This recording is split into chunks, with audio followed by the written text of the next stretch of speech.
에베소서 6장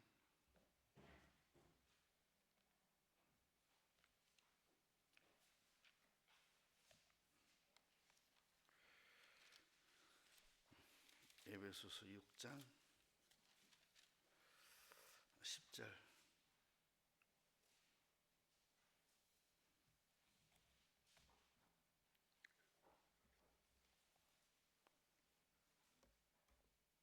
종말로 너희가 주 안에서와 그 힘의 능력으로 강건하여지고 마귀의 계기를 능히 대적하기 위하여 하나님의 천신갑주를 입으라.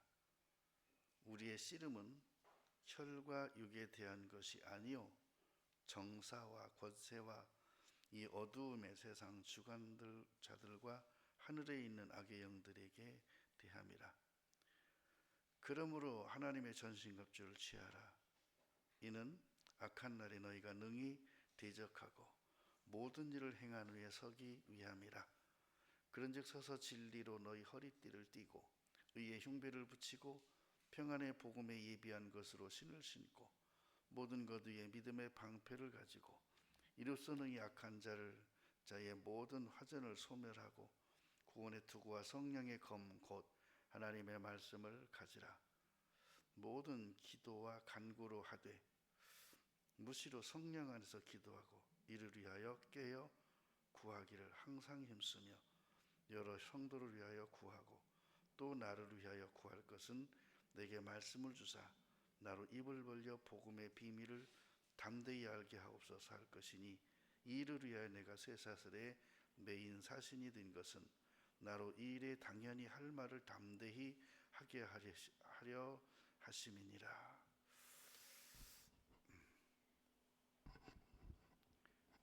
여러분 전신갑주 말씀 몇 번 정도 들으신 것 같아요? 기억에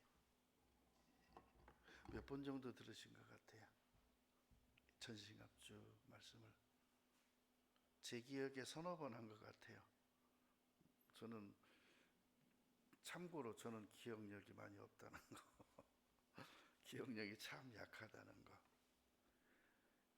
이게 저는 계산적으로는 참 타고난 것 같아요. 수학 저한테는 참 쉬워요.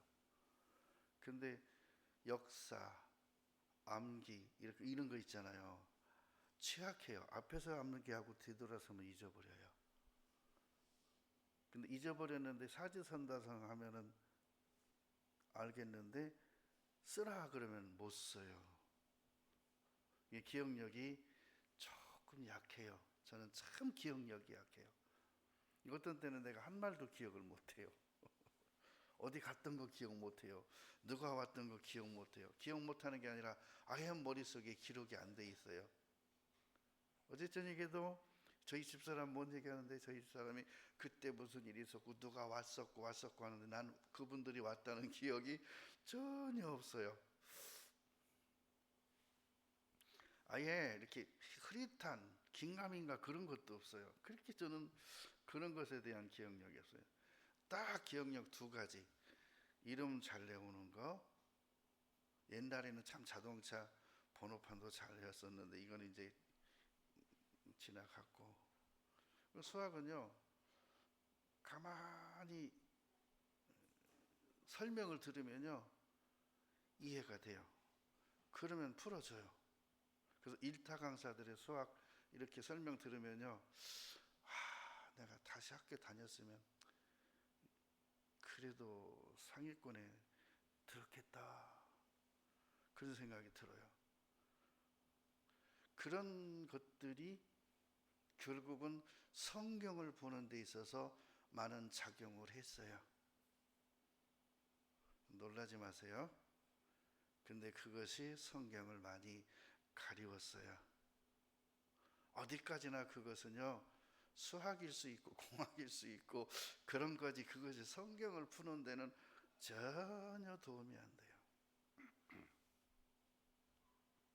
여러분 성경이 수학으로 풀린다면이야 얼마나 좋겠습니까? 굳이 교회 다닐 필요 뭐 있어요? 그저 성경 공부란 이유가 무슨 의미가 있겠어요? 풀면 풀어지는데. 근데 성경은 인간의 힘으로, 인간의 지능으로, 인간의 지식으로, 인간의 공식으로 전혀 헤아리지 못한다는 거예요. 오늘 성경에 전신갑주를 입으라 그러는데요. 자, 전신갑주를 입은 자에게 하나님의 딱 한 가지 요구하십니다. 아무것도 걱정하지 말고, 아무것도 염려하지 말고라고 해요. 그러고 말합니다. 전신갑주 입은 자에게 그럽니다. 항상 기뻐하라. 쉬지 말고 기도하라. 범사에 감사하라. 제가 깜짝 놀랐습니다.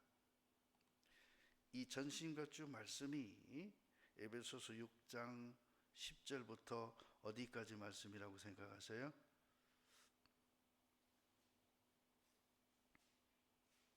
17절까지예요. 근데 18절을 읽어보고 제가 엄청 놀랐습니다. 모든 기도와 간구로 하래요. 전신갑주를 입기 위해서 기도와 간구라되 무시로 성령하셔 기도하래요. 이는 이를 위하여, 무엇을 위하여? 전신갑주를 위하여 깨어 구하기를 항상 힘쓰며 여러 성도를 위하여 구하고. 그러니까 나만 전신갑주를 입을 뿐만 아니라 나와 내가 알고 있는 모든 지체들, 내가 알고 있는 모든 성도들에게도 동일한 이 전신갑주를 입혀주기 위하여 구하고, 또 나를 위하여 구할 것은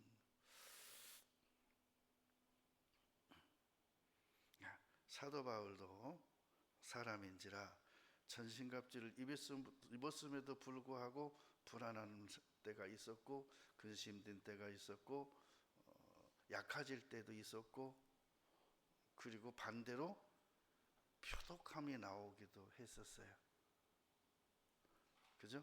전신갑주를 입은 사람 속에서 표독함이 나오면 전신갑주가 구멍나요.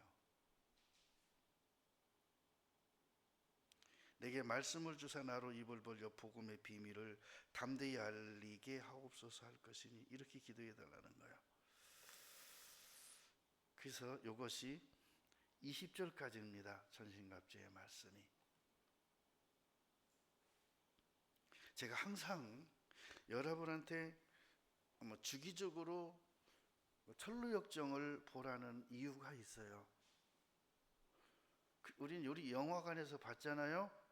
아니요, 수시로 보셔야 돼요. 수시로 보면요, 그때 볼 때 놓쳤던 것들이 또 새롭게 보이는 게 있고, 또 새롭게 보이는 게 있고, 또 새롭게 보이는 게 있어요.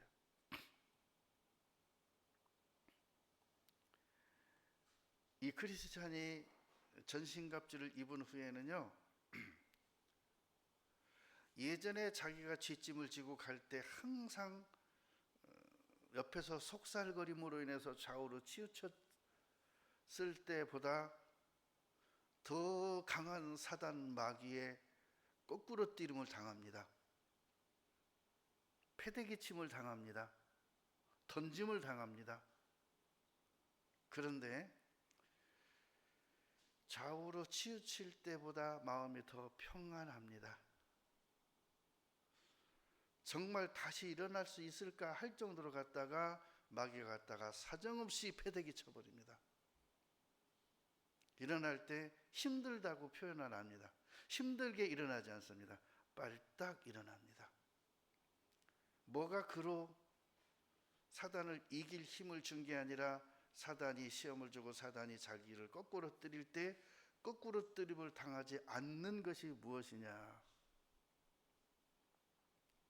그 누구도 하나님의 사랑에서 우리를 끊을 수 없어요. 환난이나 기근이나 핍박이나 위험이나 칼이 우리를 그리스도의 사랑에서 끊을 수 없어요. 전신갑주를 입었다는 것은 하나님의 사랑을 입은 거예요. 하나님의 사랑을 입은 사람이 사단에게 거꾸로 뛰임을 당하지 않느냐? 당해요. 그래도 아직 거꾸로 뛰임을 당하여도 망하지 않는다는 것은 다시 일어난다는 거예요. 중요한 것은 이겁니다. 우리가 성경을 통해서 거울을 삼아 보면 분명히 하나님은 아담과 하와에게 약속을 주셨습니다. 선악을 알게 하는 나무의 실과를 먹지 말라. 먹는 날에는 정령 죽으리라. 먹었어요. 이때가 언제입니까?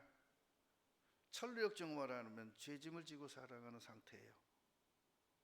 근데 그의 환경은 에덴 동산이라고 하는 부족함이 없는, 모든 것이 허락된, 모든 것이 주어진, 모든 능력과 지혜와 권능이 함께하는 그곳이었어요. 그가 선악과를 따먹고 부끄러워 숨었을 때 우리 주님이 오셔서 그를 찾으십니다. 그 앞에 나왔을 때 누가 너를 이걸 먹으라고 하더냐. 근데요, 핑계를 댑니다. 함께한 우리 와이프가 먹으라고 해서 먹었어요. 그 물어볼게요. 남자들이 밖에 나가서 술 먹으면 와이프가 먹으라고 해서 먹었어요? 자, 와이프가 먹으라 그래요? 먹지 말라 그래요? 먹고 와서는 뭐라 그러죠? 너 때문에 먹었어. 왜 너 때문에 먹었어? 네가 날 불편하게 하고, 너 때문에 내가 속상해서, 너 때문에 화가 나서 먹었대. 말이 돼요? 그러니까 네가 먹으라고 한 거나 마찬가지래. 그걸 뭐라고 말해요? 억지라 그래요. 억지. 그런 억지 속에 살아가는 그의 삶은 얼마나 고달플까요? 넘도 아니고 가장 가까운 사람이 억지를 부려요. 그리고 자기 마음이 조금만 불편하면 음식 타박하고, 마누라 타박하고, 자녀 타박하고, 타박을 해요. 타박이 뭐죠? 이타를 박대하는 거예요. 응? 타인을 박대하는 거예요. 그럼 부인이 타인입니까? 남편이 타인입니까? 박대를 하는 거예요. 박대가 뭐죠? 여자 쪽에서 박대하면 바가지겠고 남편 쪽에서 박대하면 뭐예요? 에? 그걸 뭐라 그래요? 남편이 아내 긁는 것을? 이상해. 왜 여자가 긁으면 바가지라고 했고 남자가 긁은 단어에 대해서는 없지? 제가 찾아봤어요. 남편이 아내 긁는 건 뭐라 그러냐? 특별한 단어가 없더라고요. 그냥 불평, 불만 이렇게 나왔어요. 근데 여자들이 확실히 정해져 있어요. 바가지.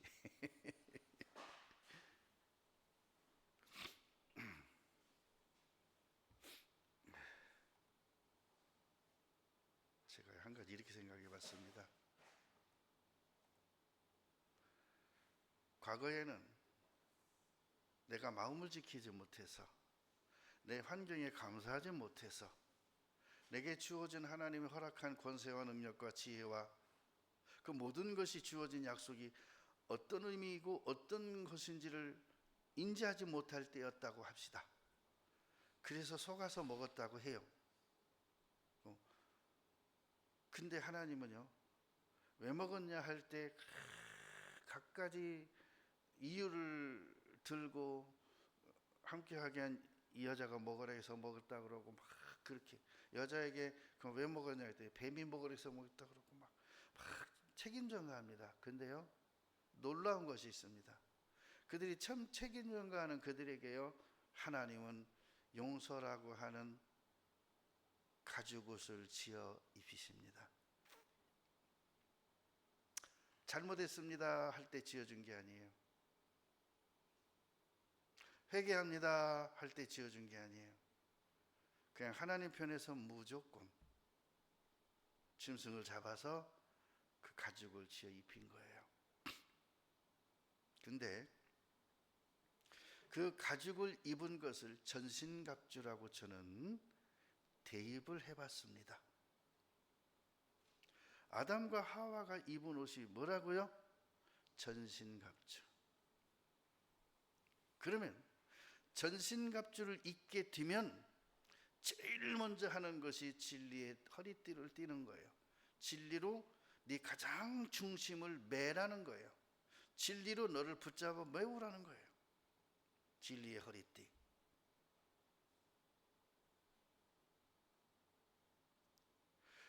그리고 두 번째로 가요. 가슴에 의의 흉배를 붙이래요. 다음에 믿음의 방패를 가지래요. 그리고 뭐라 그래요? 발에 복음에 예비하는 평안의 복음에 예비한 신을 신으래요. 그죠? 구원의 투구를 쓰래요. 이걸 다 한 상태를 전신갑주를 입었다고 해요. 여러분 전신갑주 어떻게 입어요? 옷 같으면 입지만 전신갑주는 내가 입는 게 아니에요. 하나님이 입혀주시는 거예요. 그래서 우리에게는 이 전신갑주를 뭐라고 말하냐면 뭐라고 말해요? 에? 뭐라고 말해요? 얘기해봐요 빨리. 에? 전신갑주를 뭐라 그래요? 응? 응? 뭐라고?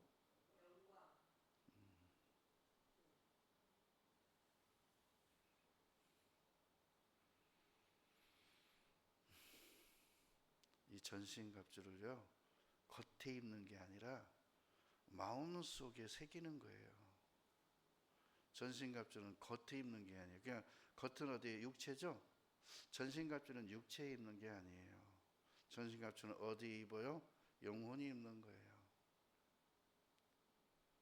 그래서 이 전신갑주라고 하는 이 종류는요 여러분의 마음판에 새기는 거예요.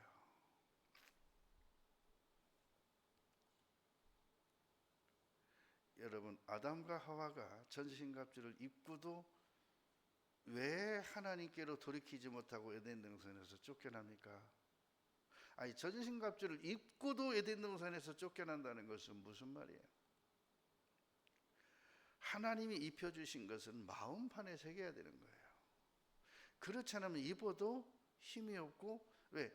속사람이 그렇게 안 돼 있는데 아무리 겉만 여러분 겉이 까마귀인데 속이 까마귀 아닙니까? 겉이 새까만데 속은 얼마나 까말까요? 여러분 혹시 오골계라고 드셔봤어요? 오골계가 드시기가 조금 거세게 합니다. 아유 막 살이 다 새까맣고요. 특히 껍질은요. 다 껍질은 그리지 않아도 껍질 싫어하는 사람들이 새까맣게 흐늘흐늘해 보세요. 그냥 통째로 소재 갖다 막 버리고 싶어요. 근데 못 버리는 것은 약이랑 함께 억지로 그냥 먹으려고 하지. 아 이거 억지로 그냥 살짝만한 배물었더니 뼈다귀까지 까만해. 혓바닥까지 까만해. 못 먹겠어. 혐오스러워. 그렇게 까만 오골개를 하얗게 바꿀 수 있는 방법이 있어요? 놀라지 마세요. 골수도 까맣습니다. 여러분 닭뼈 굵은 넓적다리 거 끝에 살짝 물고서 속을 쪽 빨면 고소한 거 나오죠? 안 해봤어요? 가난한 사람들은요 그걸 다 바삭바삭 부숴서 속까지 빨아먹고 버려요. 껍데기 거. 잘 먹고 사는 사람들은 그거 뼈대기 대충 먹고 버려요. 대충 살이 붙었어도 그냥 버려요. 저는요 물렁뼈까지 다 먹어요. 아까워서. 그런 사람은 속에 골수를 빨아먹어요. 골수가 까만색이 아니에요. 거의 여벌이 안고 있는 그 자부덩이 있죠? 그런 색에서 약간 열먹은 색깔이에요. 그런 색깔이에요. 원래는 그게 피로 되어 있는데 익히니까 그런 색으로 되는 거예요. 자, 여러분 그걸 희귀할 수 있는 방법 우리에겐 없습니다. 근데 하나님이 그럽니다. 그 살아있고 항상 있는 말씀이 심령과 골수까지 찔러 쪼개서 깨끗게 한다라고 하셔요. 뭐까지요? 골수보다 더 깊은 곳이 심령입니다. 골수는 육체예요. 여러분의 영혼이 입고 있는 그 옷이라고 하는 육체 속에 가장 깊숙한 곳이 골수고요. 벗으면 골수까지 다 벗어버려요. 그리고 뭐가 남냐? 영혼이 남아요. 자, 영혼의 가장 깊은 곳이 양심이라고는 신비라고 말씀하세요. 마음의 비석, 기념하는 것. 우리는 이 하나님의 전신갑주를 입고 악한 마귀와 괴계를 대적하기 위해서 입어야 되는데, 그것은 내 영혼이 입는 거예요. 우리가 한번 육체를 입고 이 땅에 태어난 날이 있듯이 내 영혼이 부활의 영광을 다시 입는 날이 있어요. 누구에게 부활의 영광을 입혀주느냐? 전신갑주를 입은 자에게. 거듭나게 되면 하나님 편에서 예수님의 피로 새 옷을 지어서 그에게 입혀주는데, 그것을 뭐라고 말하냐면 구원의 옷이라 그래요. 전신갑주를 뭐라고 한다고? 영혼이 입을 때 구원의 옷이라 그래요. 구원의 옷은 하나님의 아들 예수 그리스도의 피로, 대속으로, 십자가의 고난으로, 그분의 피와 땀과 눈물로 만들어진 구원의 옷이에요.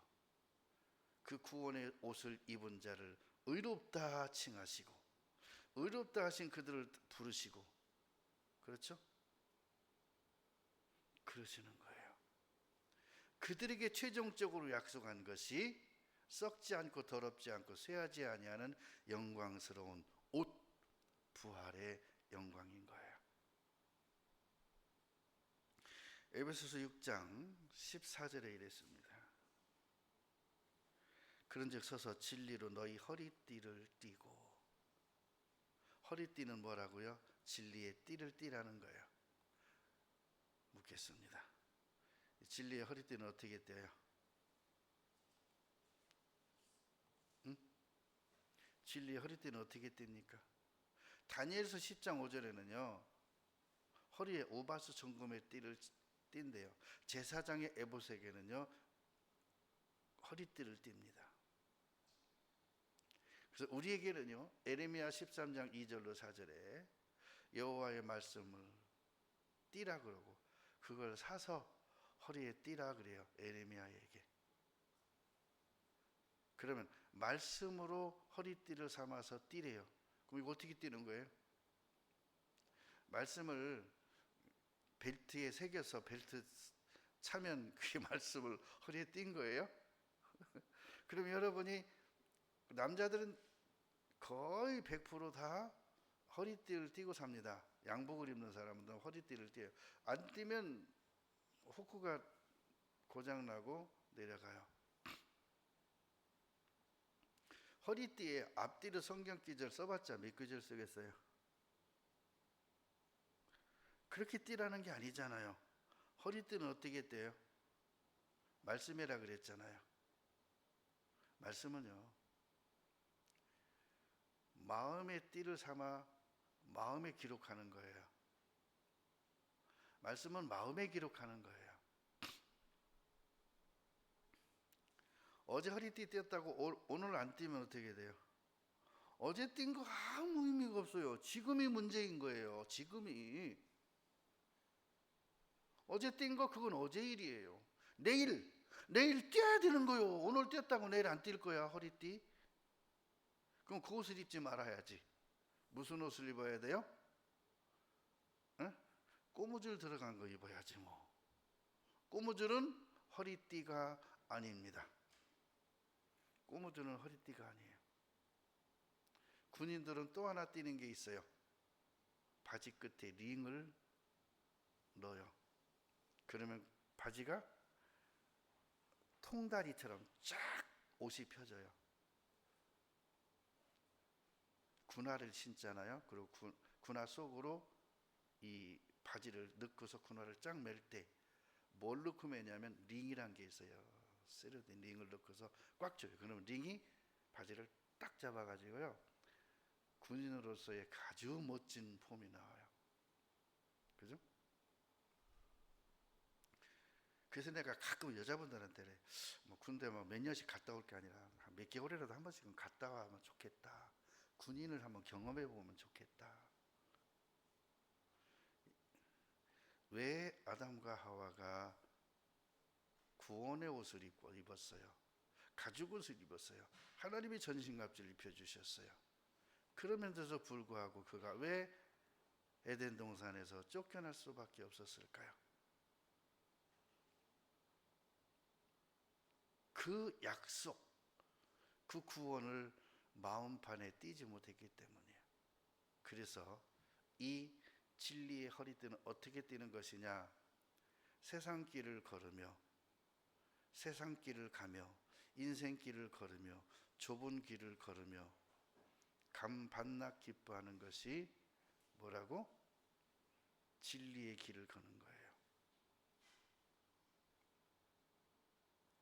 진리의 길을 간다 하며 좁은 길을 걷지 않는 사람은 진리를 걷지 않는 거예요. 좁은 문으로 들어가지 않는 것은 진리를 내가 외면한 거예요.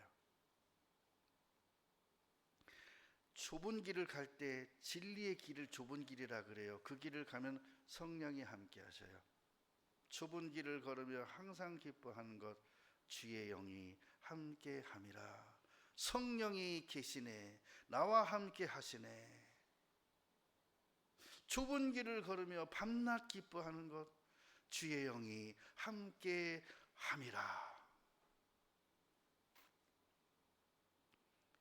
제가요, 이 전신갑주 말씀을 묵상해 보는데요, 내가 한번 서너 번 할 때까지는 성경 구절 하나 찾아서 진리의 허리띠가 이 다니엘서 10장 5절에 우바스 정금 띠라, 예레미야 13장 2절 4절에 말씀이고 그 띠를 사서 허리를 띠라,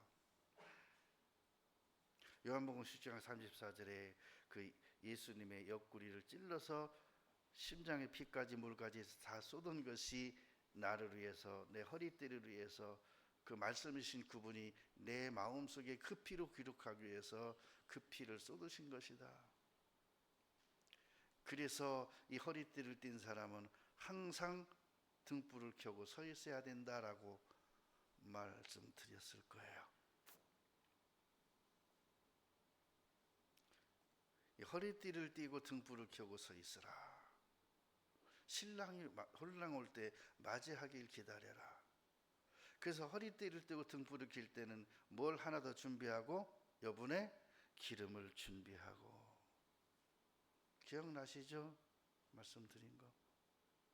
근데 이 모든 것이 무엇을 말씀하셨느냐라고 생각할 때요, 이 진리의 길을 걸으며 힘들어하고 고달파한다면, 근데 신기하죠?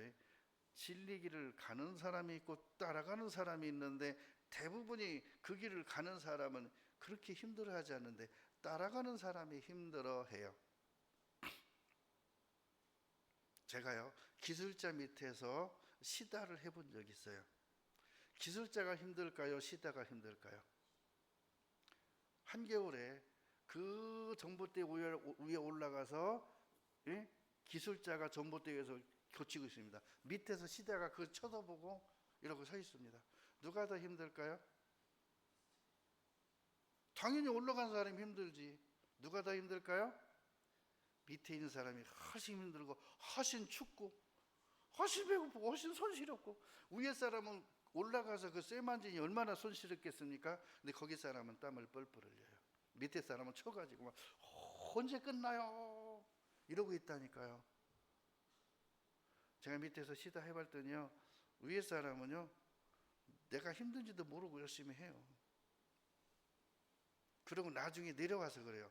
아, 힘들었냐고. 나도 참 시다 할 때 있었는데 내가 깜빡 잊었다고. 아, 손 많이 시렵지. 그러면서 장갑 하나 사주는데 장갑 껴도 손 시려. 밑에서는, 위에서는 장갑 벗고 이래도 땀나. 뭔 차이일까요? 말씀을 따라가는 자와 말씀을 기록한 사람, 전신갑주를 입혀줬음에도 불구하고 입었는 것 사실조차 기억 못하고 인간적으로 생각하고 육신적으로 생각하고 세상적으로 생각하고, 그리고 두려워하고 떨고 근심하고, 입은 게 무슨 의미가 있어요?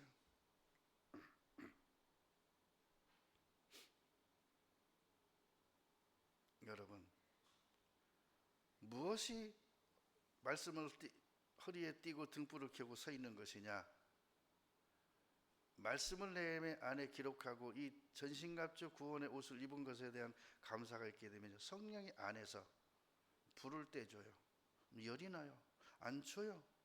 든든해요.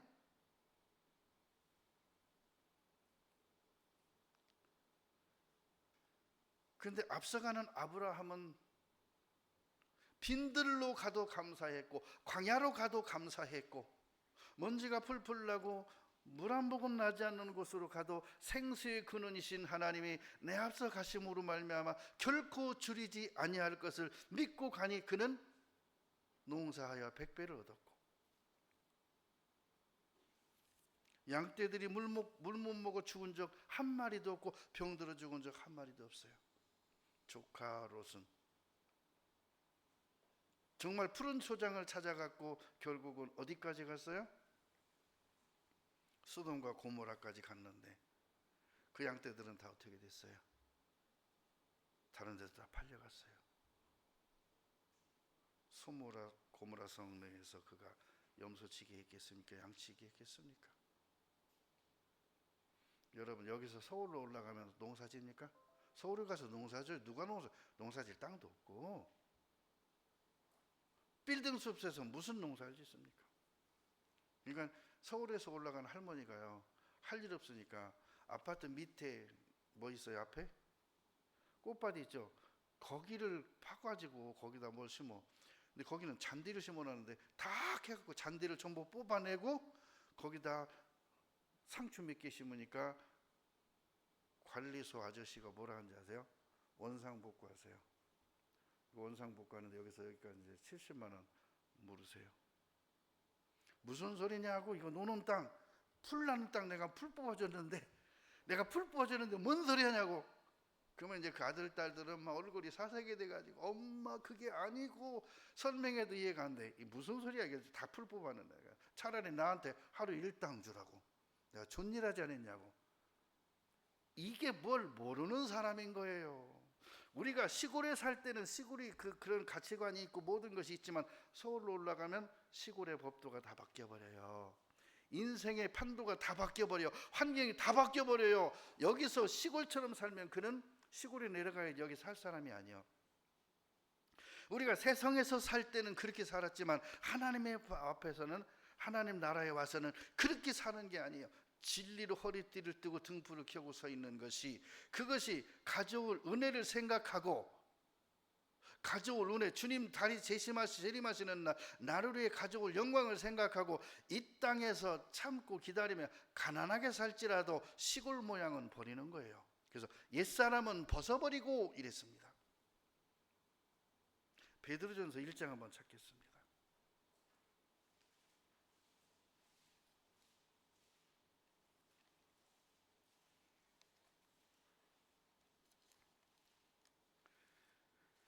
베드로전서 1장 13절에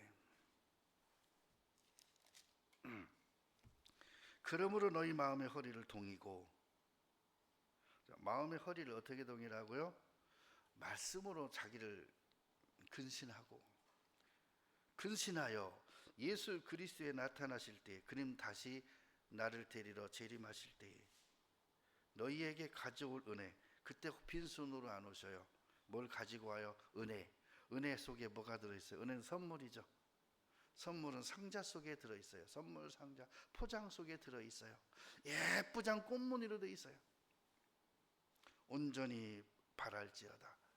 그러니까 이 땅에 살아가는 동안 왜 전신갑주를 입으라는 것은 우리가 전신갑주를 입고 사단을 대적하고 쳐 이기는 것이 아니라 사단이 나에게 시험을 주고 나를 거꾸로 때릴 때에 망하지 않기 위해서 다시 일어서기 위해서 다시 힘을 나기 위해서. 근데 이 전신갑주를 입은 것을 인식하지 못하면 한번 패대기 쳐지면 깨구리 뻗듯이 쭉 뻗어서 못 일어나는 거예요. 그냥 KO 되는 거예요. 그러면서 에베소서 6장 14절에 있어요. 의의 흉배를 붙이고. 여기서요 의의 흉배는 뭔지 아세요? 믿음과 사랑의 흉배래요. 믿음이 뭡니까? 하나님이 정말 살아계신 것과 그분이 천국의 왕이신 것과 그의 아들 예수 그리스도께서 이 땅에 오셔서 나를 위해서 죽으시고 부활하시고 내 인생의 모든 것을 세상 끝날까지 다 책임져 주시겠다고 약속하신 그 사람을 믿는 것, 그렇게 날 사랑하신 사랑을 감사하는 것, 그 감사는 어디서 나와요? 가슴에 넣어서 나오죠. 그러면 믿음과 사랑의 흉배는 가슴에 뭘 붙이는 거예요? 감사를 붙이는 거예요. 감사. 마음에서 감사가 사라지면요, 뭐가 나오죠? 원망이 나와요. 핑계가 나와요. 만약에 아담과 하와가 선악과에서 감사하고 살다가도 사람은 실수할 수 있죠. 그래서 감사하고 살다가도 순간 속아서 선악과를 먹었다고 합시다. 그러면 그는요, 먹고 나서 하나님을 만난 순간 감사가 회복이 돼요. 순간 속았던 것에 대해서 굉장한 마음에 사단을 향한 화와 분이 나와요. 먹으라고 한 아내에 대한 화가 아니에요. 원래부터 먹으라고 했던 저 뱀에 대해서 머리 그냥 바싹 부숴버리고 싶은 거예요.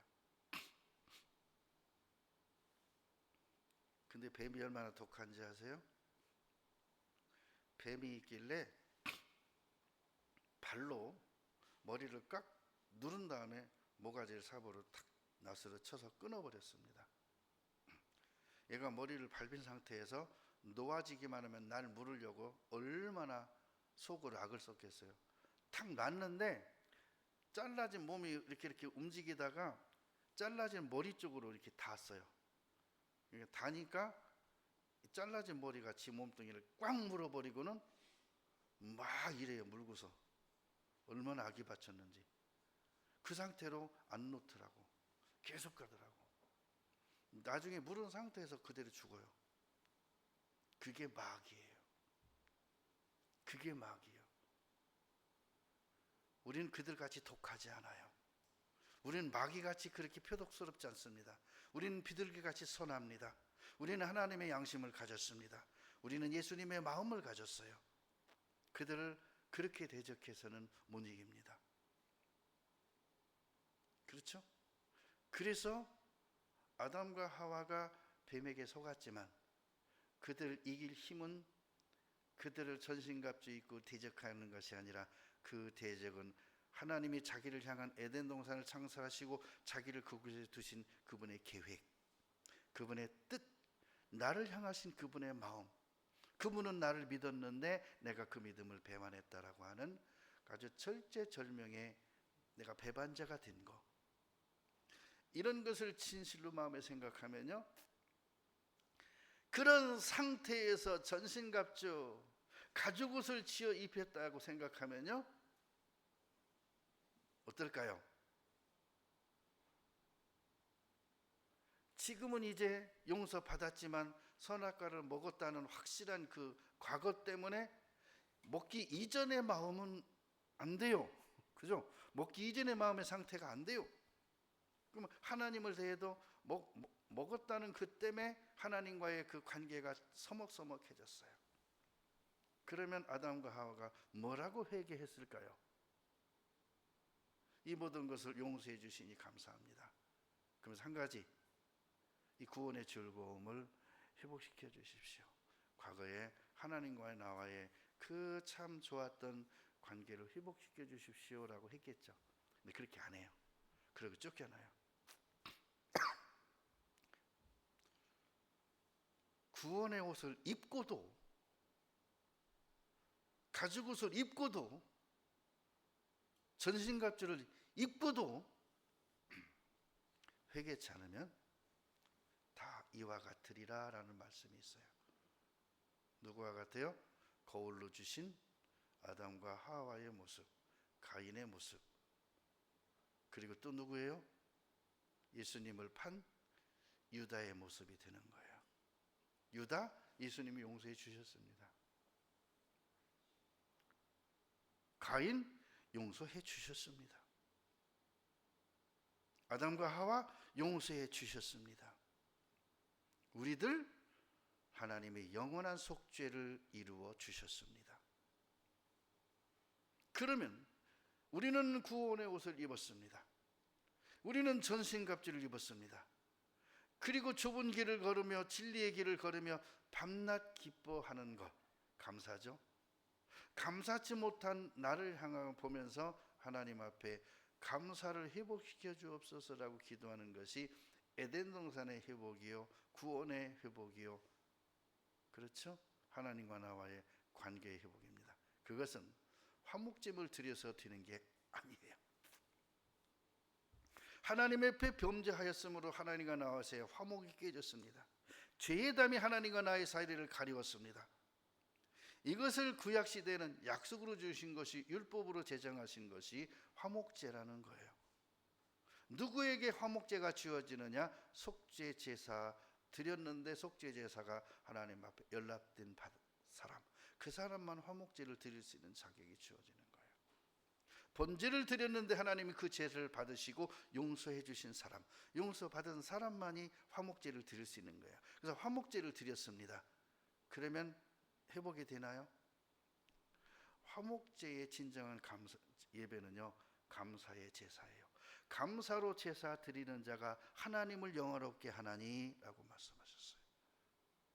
그래서 감사가 쥐어짜서 되는 게 아니에요. 깨달아지고 회개할 때 감사가 나와요. 회개치 않는 자는 감사가 나오지 않아요. 다윗이 잘못해놓고 하나님 앞에 구원의 즐거움을 회복시켜 달라고 하니까 그에게 구원의 즐거움이 회복되는 거예요.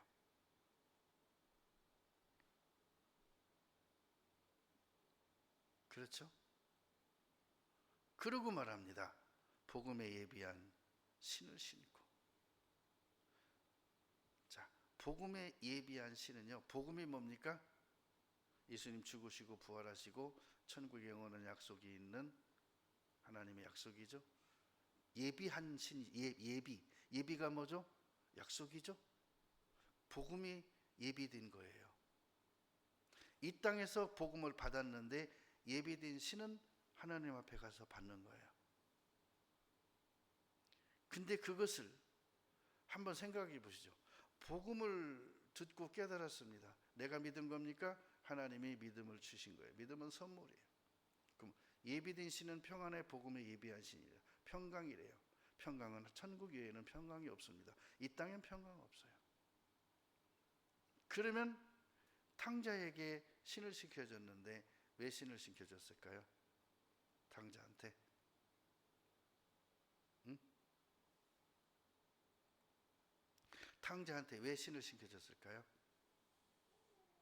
만약에 형이 내 이놈하고 그렇게 호랑이 눈 뜨고 난리칠 때요,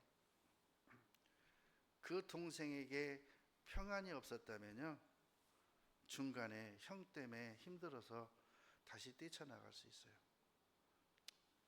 내가 아버지 용서해 주셔서 감사하고 왔는데 한 집에 형하고 같이 살아야 되잖아요. 나 때문에 형님이 저렇게 불편하시는데 저 나가 살랍니다 하고 나갈 수 있어요.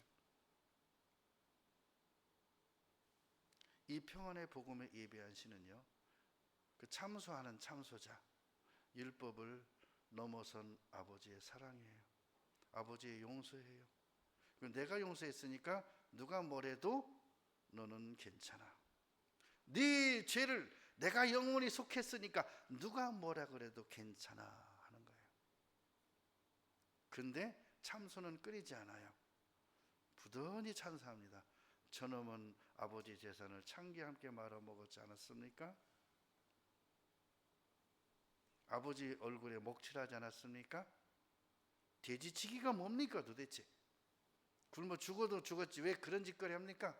차라리 굶어 죽지. 그건 뭐라 그래요? 뭣담시 살아왔어? 그 소리죠. 그냥 죽어버리지 뭘 살아왔어?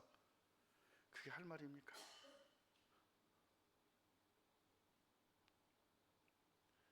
악에 바친 사람들은 그럽니다. 아들이나 딸이요 무슨 사고를 당했거나 물에 빠졌는데 간신히 살아나왔어요. 아이고 엄마 굉장히 놀랬다 너 때문에. 괜찮아? 괜찮은 거지? 그래야 맞는데 뒤져버리지 못담시 살아왔어? 그러면 뭐라 그래요? 그 애는요 존재감을 잃어요. 내가 왜 살아야 되는지 몰라요. 나를 낳은 엄마까지 저렇게 말하는데 내가 세상에 뭐하러 살아? 그는 성공하려고 노력하지 않아요. 공부 안 해요. 이제 다 포기해버립니다. 그러고 누구하고 지냅니까? 동네에 건달들하고 어울리게 되는 거예요. 전신갑주를 입은 사람은요 누구로부터 평안을 얻어야 되냐면 부모로부터. 전신갑주를 입은 사람은 누구로부터 평안을 얻어야 되냐면 하나님으로부터. 근데 아담과 하와는 하나님이 구원의 옷을 입혀주시고 가죽옷을 입혀주시고 그에게 용서를 허락하시고 즐거움을 회복시키시길 원하는데, 그리고 뭐라 하죠? 그에게 평강을 주기를 원하시노라 그랬잖아요. 너에게 평강이 있을지어다. 예수님도 그랬어요. 부활하시고 제자들에게 나타나서 너에게 평안이 있을지어다. 예수님도 그랬고요. 하나님도 평강 주기를 원하노라 그러셨고요. 그 말은 우리에게도 주신 말씀이지만 아담과 하와에게도 주신 말씀이에요. 근데 평강이 그에게 전달되지 않았어요.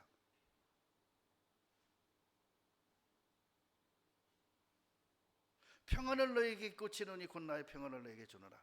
내가 너에게 주는 것은 세상에 주는 것 같지 아니하니라. 그러면 너희는 마음에 근심도 하지 말라. 요한복음 14장 27절입니까? 저 기절은 정확지 않습니다. 틀릴 수 있습니다. 갑자기 생각나서 드린 말씀이니까. 14장 27절이 맞긴 맞을 것 같은데, 평안을 너에게 끼치는 곧 나의 평안을 준대요.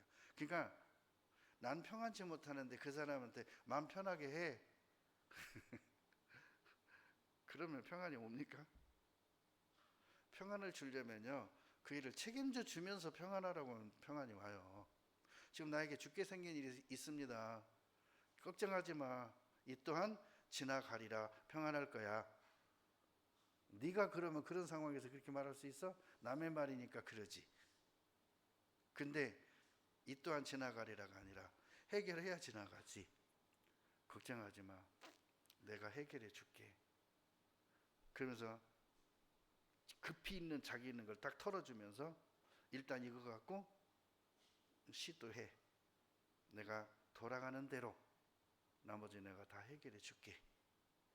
아무것도 염려하지 마. 그러면 그 사람은 이미 얼굴을 받았고 또 받을 걸 약속받았기 때문에 그는 그 순간 눈에서 눈물이 그치고 마음에서 소망이 생기고 마음에서 기쁨이 생기고 감사가 생기고 평안해지는 거예요. 그러고 그럽니다. 살았다. 그 한숨은 걱정의 한숨이 아니라 얹힌 거, 얹힌 게 내려가는 거야. 그죠? 꽉 막혀 있었거든. 근데 해결됐거든. 그러니까 할 때 크게 이렇게 숨을 들였을 때 속에서 이게 착 내려가는 거야. 어떤 사람은 채증이 내려갔다고도 표현하고. 여러분, 전신갑주 입혀주신 거 확실합니까? 구원의 복음에 신시켜주신 거 확실합니까? 그분이 나의 위로자인 거 확실하십니까? 그러면 그냥 위로가 되는 게 아니라 뭐 해야 위로가 된다고? 해결돼야 위로가 되는 거라고. 뭐 해야 위로가 돼요? 해결돼야. 근데 아담과 하와에게는 하나님이 오셔서 해결해 주셨어요. 해결해 주셨는데도 마음에 해결이 안 되는 건 뭐예요? 생각이 딴 데 있어. 그래서 그렇게 말합니다. 믿음의 방패를 가지래요. 방패가 뭡니까? 모든 걸 막아주는 거예요.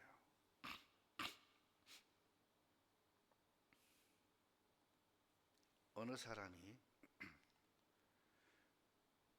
주민등록상 이름도 지워지고 이 세상엔 존재하지 않는 사람으로서 특수부대에서 나라에서 파견하는 데 들어가서 문제를 해결하는 군인들이 있습니다. 그들은 세상의 주민등록상 살아있는 사람들이 아닙니다. 가지고 정말 죽음의 사선을 수없이 넘고 하다가 어느 날 작전을 가지고 갔는데 상대편에게 작전이 들통난 상태에서 드러난지 모르고 갔다가 그들이 포위하고 준비하고 있는 깊숙이 들어간 거예요. 여기서 살아나올 사람은 없습니다. 7명의 전사가 들어갔는데 다 죽고 혼자 살아나왔어요. 트라우마가 생겼습니다. 그때 마지막 전우가 옆에서 죽어갈 때 너는 나가는 즉시 제대하고 평민으로 살아. 그럼 다시 주민으로 만들어줍니다. 제대하면. 너는 그리고 절대 총 잡지 마. 너는 절대 다시 이런 일 하지 마. 그러고 나왔는데 다른 쪽에서 어떤 장성이 들어간 어느 거기에서 그분이 사면초가가 됐다는 소리를 들었어요. 내가 여기서는 전우를 못 살렸지만 내가 저분 하나는 살리고 제대하리라. 그리고 들어가서 했는데 거기 또한 미리 작전이 들통났던 곳이었어. 참 완전히 그분 인생 막장이죠. 그래서 그분이 들어가서 가까스로 그 장성을 데리고 피하다가 장성이 다리에 총상을 입었어요. 그래가지고 그분을 업고 10km를 뛰면서 뒤돌아서서 방어하면서 마지막 나올 때쯤에 그분을 한쪽에 숨겨놓고 뒤돌아서서 쫓아오는 그들을 점무사살하고 이분을 구해냈어요. 나오자마자 신분을 싹 감추고 평민이 되어서 시골 쪽에서 평범한 여자를 만나서 결혼해서 사는데 알고 봤더니 자기 장인어른이 대령이요, 대령. 근데 이 대령이요 굉장히 그런 것에 대한 자부심이, 군인에 대한 자부심이 많은 사람이에요. 근데 이분이 이렇게 합니다. 이 사이를요 일부러 자기가 세상에 그냥 평범한 사람이라고 여기려고 눈에 힘을 풀고 흐리멍텅한 눈을 갖고 살아요. 그리고 누가 뭐라 그러면 맞아주고 그냥 손해 봐주고 그냥 그러고 살아요. 그러면서 어디 취직을 하면 이 생활 전선이 되니까 물류센터 가가지고 무거운 그 물류들 있잖아요. 택배 그걸 막 이쪽 저쪽 가는 곳으로 정리하는 그런 일을 하는 사람이야. 물류회사 들어가서. 근데 힘은 있으니까 그냥 힘이 안 들지. 근데 처갓집에서 이 사이를 아주 못마땅해 해요. 그렇게 반대했는데 딸이 죽자사자 결혼하자 해서 결혼시켜놨는데 너는 우리 집안의 티야, 티. 너는 우리 집안의 부끄러움이야. 내가 너 때문에 머리를 못 들고 다녀. 근데 여차여차해서 나중에요. 장성 모임에, 가족 모임에 있는데 안 딛고 갈 수 없잖아요, 사이인데. 딛고 가는데 거기서 그 장성과 이 사이가 조우를 하게 돼요. 그냥 허름만 입고 가는 것도 굉장히 속상해했어요. 그 대령은 사이가 그래도 좀 좋은 짓을 해가지고 양복이라도 입고 오지. 그냥 티셔츠에 이렇게 입고 오니까 못마땅해가지고 막 갈 때도 한 차 안 태워갖고 너 따라와. 그러고 막 지네끼리 차 타고 가버리고. 그래서 이 사람은 그냥 오토바이 타고 가가지고 한쪽에 오토바이 세워놓고 들어가고 막 그렇게 전개되는 상황이에요. 그러다가 장성이 자기 있는 테이블에, 가족 있는 테이블에 왔는데 이 시뮬레이션이 보통이 아니잖아. 그냥 눈에 보이잖아. 흐리멍텅하게 앉아 있어도 보이는 거예요. 근데 딱히 기억은 안 나. 이상하다. 분명히 어디서 봤는데. 근데 그 앞에서도 일부러 눈을 흐리멍텅하게 하고 그냥 술 먹고 취한 척하고 있으니까 못한 거야. 뭐지 하고 가서 쭉 다 순서를 다 하고 끝나고 이제 나가는데 이 사이에게 누가 딴지를 거는 예비역들이 있어요. 막 강제로 술을 먹이려고 그러고. 그때 그를 보호하는 병들 있잖아요. 그가 이 사람에 대해서 느끼거든요. 서로 그런 사람들은. 조사를 해봤더니 와 대단한 사람인 거야. 그래가지고 막 밖으로 나가는 자기 그 장성한테 보고를 했어. 이 사람의 본명은 무엇이고, 이 사람의 그곳에 있을 때는 이 사람의 닉네임이 태풍이었고, 이러이러한 전과가 있고, 이러이러한 상이 있고, 이 군인으로서 최고의 상까지 받은 사람 딱 보고 하니까 어떻게 될까? 가다가 돌아서서 와가지고 술 먹고 취한 척하는 그에게 와서 탁 장성이 거수격리를 하는 거예요. 그때 다 뒤집어지는 거야. 네? 옆에서 막 조롱하던 사람, 자기 처가의 장인어른이 그렇게 무시하던, 장모님이 그렇게 무시하던, 처남이 무시하고, 옆에 예비역들이 막 그렇게 무시하던데 와가지고 그 장성 모임이거든요. 그 장성이 주인공이거든요. 머리도 하얀 그 사람이 와서 이 사람한테 딱 거수경하면서 하니까 다들 뒤집어지는 거예요. 뒤집어져. 그게 저는 보면서 이렇게 생각했습니다. 이 땅에서는 우리가 믿음대로 살려고, 성경대로 살려고, 내가 당연히 누려야 할 것도 포기하고, 내가 당연히 인정받아야 될 것도 포기하고, 그냥 내가 좀 어리숙한 사람으로, 손해보는 사람으로 그냥 그렇게 그냥 자기 신분을 숨기고 살았지만, 하나님 앞에 가면 어떨 것 같아요? 천사들이 일어나 화답한다 그랬어요. 천사들의 노래가 한 번 울려 퍼진 적이 있습니다. 언제입니까? 응? 예수님 탄생하셨을 때. 찬양이 있어요. 천사들의 노래가 하늘에서 울리네. 영광 영광 영광. 그 찬송이 있어요. 찬송가에. 또 한 번 천사들의 노래가 울려 퍼질 때가 오는데, 나와 여러분이 하나님 앞에 갈 때 진짜예요. 얼마나 감사해요. 그죠? 여러분들 포부대로 살면, 생각대로 살면 그렇게 안 살아도 되잖아요. 그죠? 그지 매여서, 그거에 매여서, 이거에 매여서 그렇게 안 살아도 되잖아요. 근데 그렇게 사는 이유가 하나님 때문에. 그죠? 확실한 거요. 저도 가끔 생각합니다. 그럴 때마다 눈물이 나는 건 다른 게 아니라 감사해서. 그죠? 한탄도 아니에요. 현재 고난스러워서 그런 것도 아니에요. 감사해서. 그래서 뭐라는지 아세요? 이 모든 것을 주관하고 지키시는 분이 내 안에 계신 성령이신데, 제가 이 말씀에서 새롭게 깨달은 것이 이거였습니다. 자, 방패에 기름을 바를지어다 이렇게 말했어요. 이게요, 그냥 전신갑주에 연결된 짝이라는 말씀으로만 생각했지, 이것이 기름 등불을 준비하고 예비의 기름을 준비한 다섯 처녀라고 생각을 못했어요. 자, 이사야 21장 한번 보겠습니다.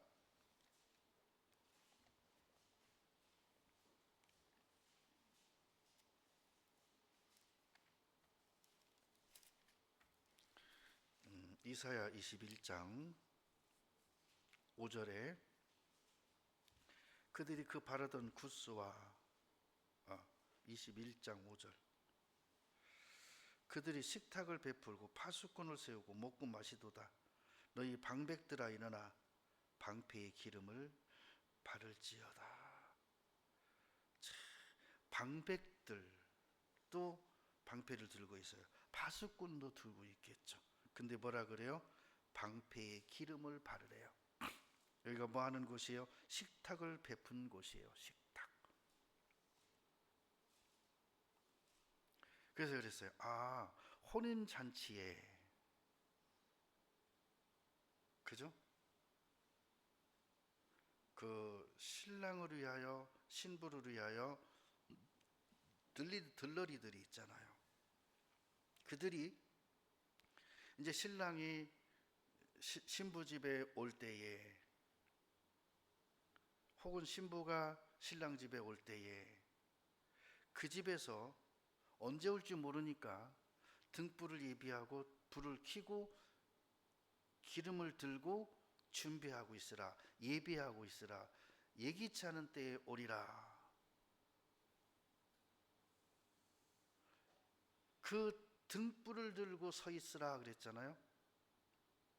근데 이 등불을 들고 서 있는 사람들은 신랑 신부의 들러리들인데 이들의 위치를 뭐와 비교하냐면 파수꾼에 비유하는 거예요.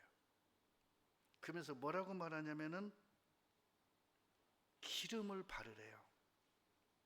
그리고 기름을 예비하고 있으래요. 이게 무엇을 의미하냐면 전신갑주를 입은 자가 서서 진리의 허리띠를 띠고 의의 흉배를 붙이고 믿음의 사랑의 흉배를 붙이라 그랬죠. 복음의 예비한 신을 신고 믿음의 방패를 가지고 구원의 투구를 쓰고 성령의 검 곧 하나님의 말씀을 가지라. 여기에 기름을 칠하는 것은 성령의 역사를 내가 가진 말씀과 함께 하나로 해서 일하라, 뛰어라, 걸으라, 봉사해라, 사역해라, 복음을 전하라 라는 거예요.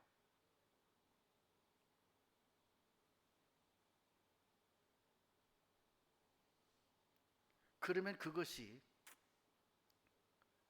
너가 그를 기록했던 붓, 네가 그렇게 싸우고 살았던 병정의 삶, 네가 그렇게 기름칠하고 살았던 말씀을 성령의 역사를 의지해 살았던 방패, 그것이 이 달은 어두운 곳에 비치는 것이죠. 달과 같은 너의 삶이었지만 그것이 내 영광이다라고 에스겔 27장 10절 11절에 말씀하고 있어요. 네가 붓을 들고 기록하고 네가 병정의 삶을 살았고 네가 방패에 기름을 칠하고 살았던 어두운 세상의 달과 같은 살았던 곳이 너는 하나님 앞에 영광이다라고 말해요. 그래서 처음에 그랬죠. 전신갑주가 뭡니까? 영광이라고 맞습니다. 여러분, 왜 고난이 힘든지 아세요? 평강이 있다 해서 힘들지 않은 건 아니에요. 똑같은 일은 하는데요, 아버지와 아들이 일을 합니다. 아들이 힘들어 죽겠어요. 아버지는 안 힘들까요? 똑같이 힘들어요. 근데 아버지는 힘든다 표현 안 해요. 그냥 묵묵히 합니다. 아들은 죽겠다고 호들갑 떱니다. 아버지 힘들어 죽겠어. 힘들지 천천히 해. 가벼운 거 들어. 근데 자존심은 있어서 무거운 것만 골라 들어. 응? 자존심 때문에. 그 천천히 하라고 하면 더 빨리 해. 아버지는 천천히 하는데 그러면서 힘들대. 여러분, 신앙은 객기가 아니에요. 믿음은 객기로 하는 게 아니에요. 힘들면 천천히 하셔요. 괜찮아요. 신앙생활 힘들면 천천히 하셔요. 괜찮아요. 아셔야 하나님이 다. 그러면 상급이 적잖아요. 아이, 달란트 비유 알잖아요.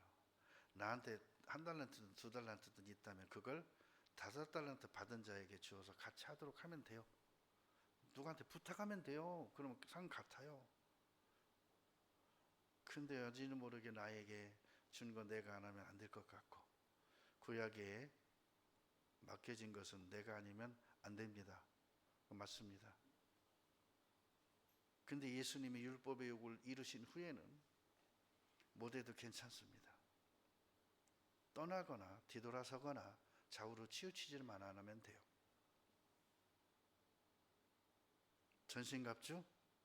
이번에는 나는 왜 이렇게 약할까? 그러면 오늘 교제를 생각해 보세요. 나는 왜 이렇게 하나님을 향한 열심이 적을까? 괜찮아요. 그런 거 가지고 뭐라고 한다면 그건 종교적인 사람이고 율법적인 사랑인 거예요. 근데 뭐라고 말했죠? 마귀의 괴계를 대적하기 위하여라고 했어요. 마귀의 괴계를 그러면 어떻게 대적하냐? 이렇게 생각해 보세요. 그 천류역정에서 크리스찬이 마귀를 어떻게 대적했어요? 죽이겠다고 거꾸로 때려도 다시 일어나 갑니다. 근데 마귀의 계계가요, 앞에서 가로막고 공격합니다. 가면 마귀하고 부닥쳐요. 앞에서, 옆에서 그런 게 앞에서 딱 맞고서, 아니 큰 산으로 맞고서 산 위에 딱 서서 이 산 넘어오면 넌 죽여버릴 거야. 근데 산을 기어코 기어 올라갑니다. 그 위에서 그냥 막 사정없이 거꾸로 때립니다. 다시 일어섭니다. 가면 마귀가 또 지키고 있어요. 기다리고 있어요. 갑니다. 대적이 어떻게 하는 거라고요? 묵묵히 가는 거예요. 거꾸로 때림을 당하여도 망하지 않기 때문이에요. 절대 망하지 않아요. 이 사실만 믿으면 돼요. 그리고 하나님이 나와 함께 하신다. 성령님 나와 함께 하신다. 내 편이시다. 그는 어때요? 거꾸로 때림을 두려워하지 않습니다. 실패를 두려워하지 않습니다. 실패를 두려워하지 않아요. 누구나 다 실패할 수 있는 거니까. 누구나 다 넘어질 수 있으니까. 넘어지지 않는 사람은 없어요. 자, 세계적인 그 피겨 스케이팅 하는 사람이 있어요. 빙상에서. 그 사람들 선수인데도 넘어지더라고. 그죠? 경기하고 가다가요, 미끄러지면 넘어져 갖고 저 구석장에 탁 부닥치더라고. 넘어질 때 이 사람들이 하는 거 딱 하나 있어요. 넘어지면 어떡하죠? 두 발을 들어요. 안 들면 다쳐요. 왜? 이게 칼날이거든요. 옆에 사람 비고 자기를 베요. 그러니까 딱 넘어지면 손과 발을 들어요. 그럼 등짝으로 탁 밀려가서 부닥쳐요. 넘어지면 두 손 두 발 드세요. 그게 안 다치는 비결이에요. 그죠? 넘어지면 두 반 두 살 놓으세요. 그러면 살아요. 붙잡으면 다쳐요. 이미 그거는 내 것이 아니기 때문에 놔야 돼요. 내 것이 아닌 거 붙잡으면 다쳐요. 놓으면 살아요. 새로운 걸 주셔요. 하나님을 믿으세요. 나를 창조하시고 나를 이끌어 가시는 그분을 믿으세요.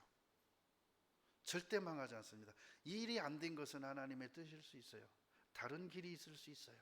그래서 하나님이 제시하는 길이니까 가보세요. 하나님이 제시한 길을 가보세요.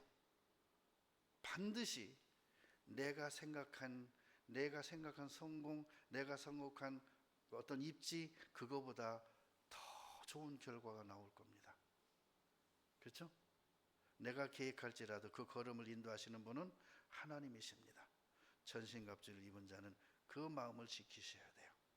함께 기도하겠습니다. 좁은 길을 걸으며 밤낮 기뻐할 수 있는 것은 나와 함께 하시는 우리 그분을 인함입니다. 내가 고난의 길을 걸으면서도 두려워하지 않는 것은 그 길을 주님이 인도하셨기 때문입니다. 내가 기쁨의 골짜기, 고난의 골짜기, 아골골짝 빈들이라도 내가 그 길을 기뻐 갈 수 있는 것은 아브라함처럼 이곳은 도성이 없고 저 하늘에 영원한 약속하신 도성이 있음을 믿기 때문에 이 땅에서의 환경을 바라보지 않고 나와 함께 하시는 하나님으로 인해서 감사하며 즐거워하며 기뻐하며 주님의 이름을 부르며 갈 수 있음을 감사합니다. 우리 사랑하는 형제 자매들 기억해 주옵소서. 저들의 발걸음을 붙잡아 주심을 감사합니다. 두 손을 붙잡고 가심을 감사합니다. 마음을 이끌어 주심을 감사합니다. 고난을 이기고 참을 수 있는 믿음을 주심을 감사합니다. 하루하루 어떤 환경 속에서도 감사가 넘치도록 도와주옵소서. 예수님 이름으로 기도드립니다. 찬송